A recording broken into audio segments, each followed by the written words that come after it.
What is going on, guys? Jack here, and welcome to episode 24 of the Hexagon Challenge here with New York City FC, and today I have you guys a live commentary against Philadelphia Union. Before we begin, you might be listening to my voice and thinking, Jack, you sound different.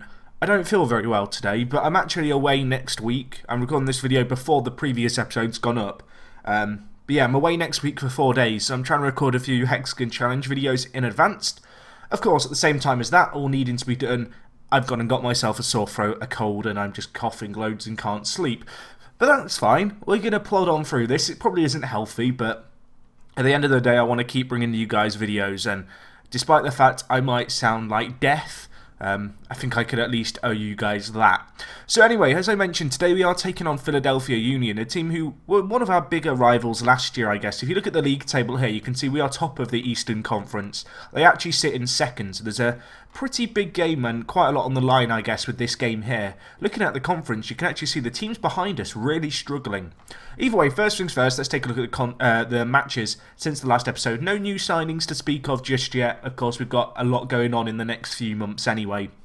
If we look at these results, however, some really good ones. We only lost one game of our last 10, is it? Or 8? We've played a lot of games, let's put it that way. Let's start with the first one. It was against Montreal Impact. And this game made me laugh. Doumbia getting a hat-trick, which was nice. But the thing that made me laugh in this game was, well, you'll see in a second. It was the third goal for us. And you're going to love this, because Brad Guzan was in goal for them. Our former man. And, I mean, I got deja vu. That's all I'm going to say. I got deja... well, you'll see. You'll see. So, we're bringing the ball forward here.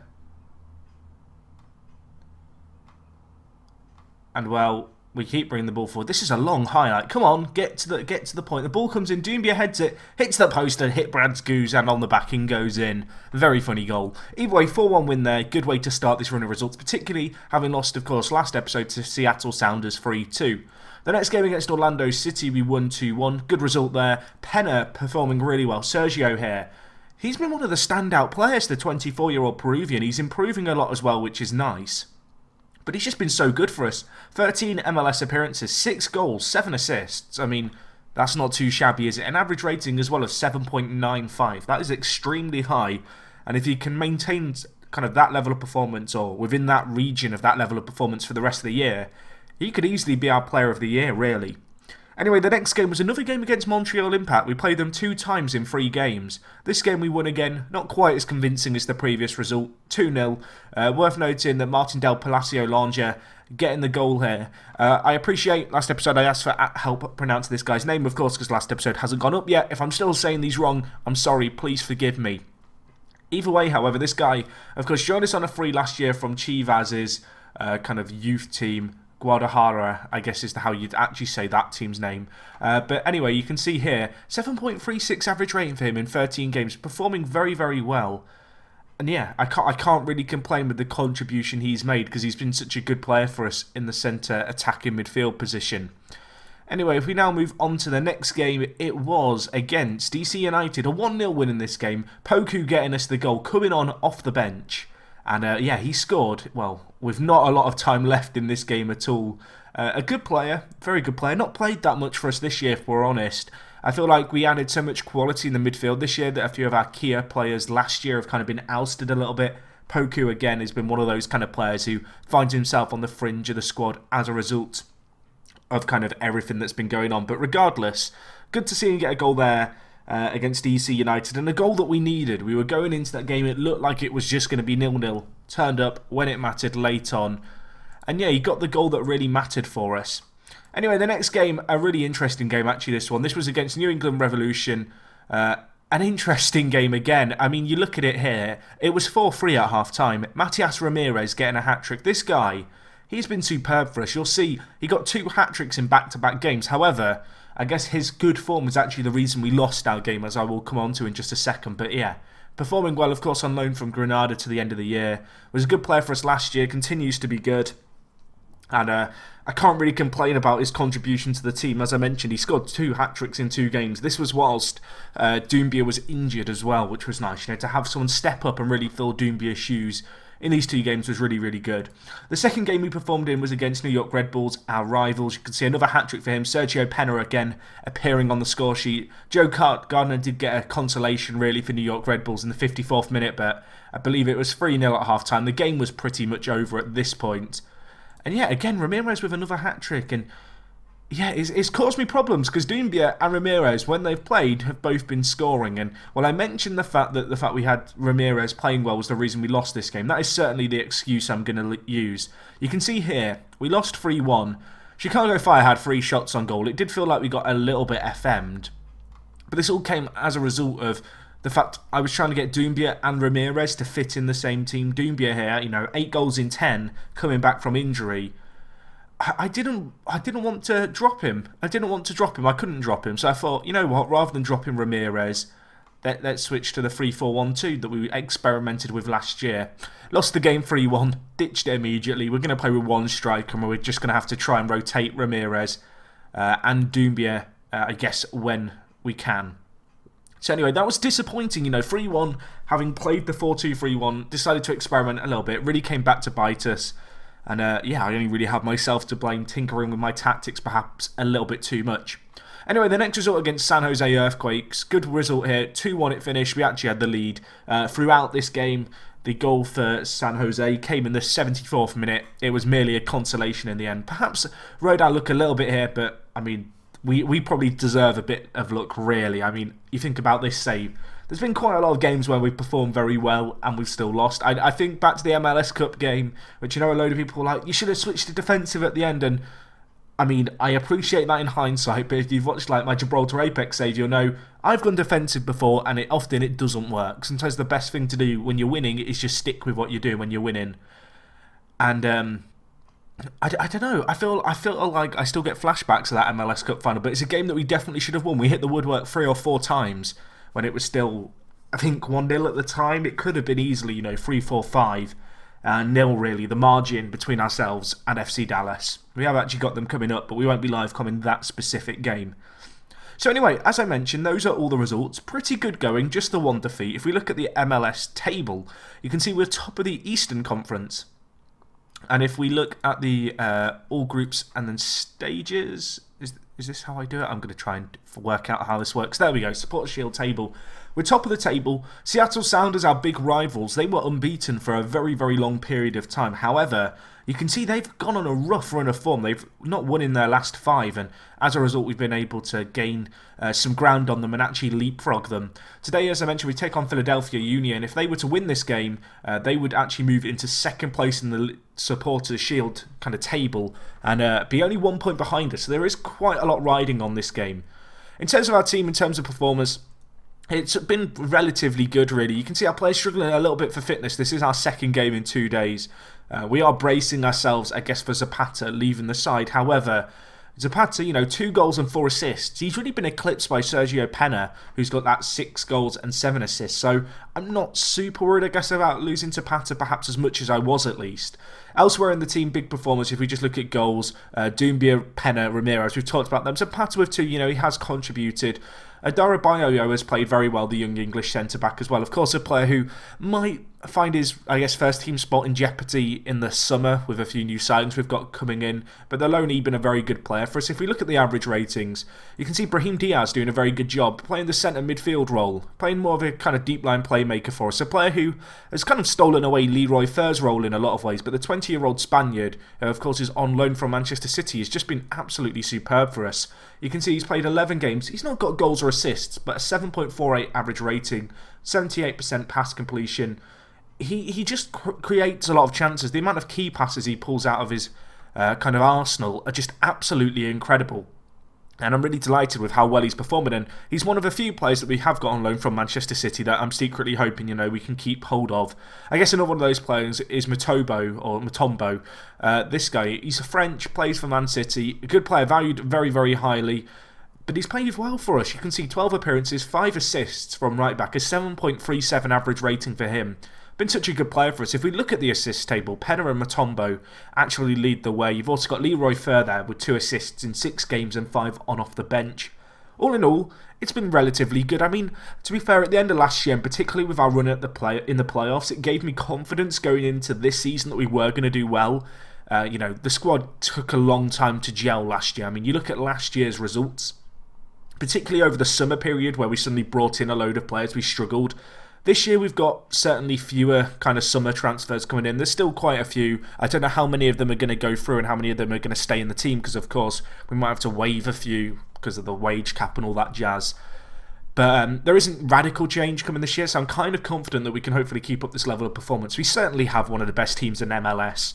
There's quite a lot of players here who, I don't know, I'm kind of surprised they didn't want to be designated players. The likes of Leroy Fer, for example, a player who wouldn't have surprised me if he wanted a designated player wage, but in the end we've got him in on a senior contract. But anyway, that's enough rambling from me. Last episode was fairly long, full of rambling. Let's just get into today's game. It's going to be against Philadelphia Union, a team who, they've caused us problems in the past. In our previous 2 meetings, we did beat them in the playoffs, fairly convincingly as well. So I'm hoping that we can, maybe have a few flashbacks back to that game. Looking at how they're going to play, they're playing a 4-4-2. No names that kind of stand out for me. Romario, you're not the Romario I thought you were going to be.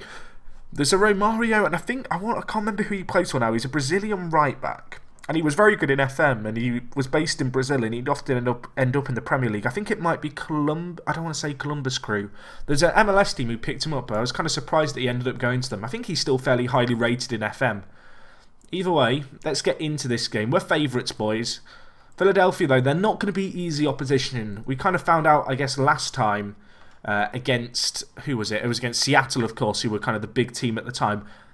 That there are some teams in this division who are going to cause us problems. And I think Philadelphia are one of those teams, if I'm honest. They're second in the division, they're second in the conference. There is a reason they are there. Today we need to show the reason we are top of that conference. Either way, though, they're on the attack here. Philadelphia, bring the ball forward. It's going to be with Flor Tapia. Oh, I mean, it's a nice goal. It's a very nice goal. I do feel like the goalkeeper position for us is a problem, if I'm honest. We lost Brad Guzan, of course, in the summer. We never really replaced him. We've kind of relied on a youngster to come in.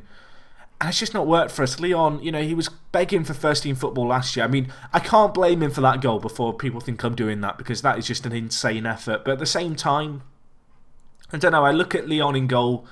He's just not a big enough presence, I don't think, in the defence. I think as well, the fact that our defence is slightly lacking, perhaps, mostly due to the fact that I've kind of gone with the attitude of, if we dominate midfield and we keep hold of the ball and we play well in that regard, we don't really need to be able to defend, because we just need to outscore people. But I do feel like that mentality can only carry us so far, I guess, and I think that is a mentality that I think snuck in, and perhaps, I don't know, I think that might be what caught us out, if I'm being honest, when we lost the MLS Cup final. It was that attitude of, we're too good to concede goals if we dominate the midfield. And to dominate the midfield, we have to play on the front foot. We have to make sure we have the ball and we're the team dominating the play. And, well, it didn't work for us then. And it's not always working for us now. I feel like there's definitely room in our squad to bring in a few defenders, which we are doing. But I do need that goalkeeper to really add some solidity and just give us a bit more balance, I guess, in the side. Either way, however, as I ramble on, it's the 67th minute already. This has been a really short game for highlights. This is only the second highlight of the game, and it is actually the Union bringing the ball forward here. Score on the right wing. Rabiot tries to put in a tackle, ball whipped in, and again, it's another keeper error, if you ask me. He comes out to collect the ball, doesn't get there. This time, Flor Tapia getting the goal. A player who, I think he got the assist for the previous goal, but Cesar Leon here, he just has a rush of blood to the head. And it's awful. It's awful, if we're being honest. I want to make a tactical change, but I don't want to change anything too drastic. I mean, looking at the stats, it's been a game full of very few chances, if we're being honest. We are on the attack here, however. Maybe we can reply immediately. Patino threads through Doumbia, hits it. I mean, that is an insane finish by Seydou Doumbia. What a goal that is. It's a wonder goal, as the commentators described. Patino, of course, the new sign from Waytakere. He tries to play Doumbia through once, doesn't happen. Second ball, Doumbia on the turn, first time. I mean, you can't put it better. You couldn't pick a better spot to put it, could you? You really couldn't. I was about to make a tactical change, and then another highlight started. I was about to pause it and then make the change. We're on the attack here. Mutombo, Penna, Options in the middle, Diaz, Mutombo, whips it in, Doumbia, rebound, saved away. No chance, I don't think, either from this second chance. We might have a chance. Mutombo whips it in, cleared away again. I mean, perhaps this is exhibit A of why sometimes you shouldn't just kind of spontaneously, I guess, change your tactics. Sometimes it's better to stick with what you're doing. I'm going to make a few changes in the midfield. I'm going to take off Patino. Zapata's had a pretty poor game on the left wing as well. So we're going to bring in Poku for him. And yeah, we're going to stick with the 4-2-3-1. Stick our wingers on attack. Hopefully get them a little bit further forward up the pitch. But, I mean, time is trickling away here. Although we are on the attack, Rojas. Ball in, Poku, the sub, hits the woodwork. Probably should score, though. I say probably. He's 2 yards out. It's a narrow angle, but he should still score. It's a disappointing effort. Looking at it here, looks like we are going to narrowly lose this game. Unless there's a late twist in the tail. Philip Foos can't direct his header goalwards. And, well, in the 2 big games we've had so far this year, you know, the 2 games against Seattle Sounders and Philadelphia Union, where we need to perform, we're not performing. And I mentioned the fact that perhaps defensively our squad isn't balanced. I do think that's part of the problem. You know, against these stronger teams, as much as our midfield contend and our attack indeed to dominate kind of middle of the pack MLS teams, the better MLS teams, they have enough to deal with us. And that is kind of what we are experiencing here, I think, here. I mean, 2-1, not a terrible result away from home, but at the same time, I mean, you'd like to win, wouldn't you? You can see Philadelphia here. They've won 9 of their 14 games. They've lost 4, drawn 1. But I don't know, to lose to them there, just a little bit disappointing, I guess.